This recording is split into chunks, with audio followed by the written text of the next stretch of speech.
So mga lods, kain tayo ngayong tanghali mga lods ng ating alagang baboy.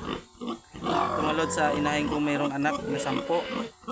Isang grower na cup noodles, isa't kalati na cup noodles na laktiting, tapos dalawa na cup noodles na darak. Tapos ito naman yung sa inahin kong buntis, kalati sa cup noodles na gestating, tsaka dalawa na cup noodles na darak. Tsaka ito, isa yung inahin ko rin nga buntis mga lods. Pareho lang sila. Kalati lang na cup noodles na gestating at saka dalawang cup noodles na darak. At sa isa dumalaga ko naman mga lods.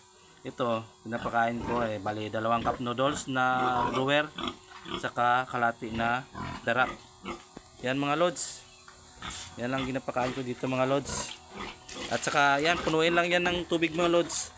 Yan lang karami yung pinapakain ko araw-araw mga lods.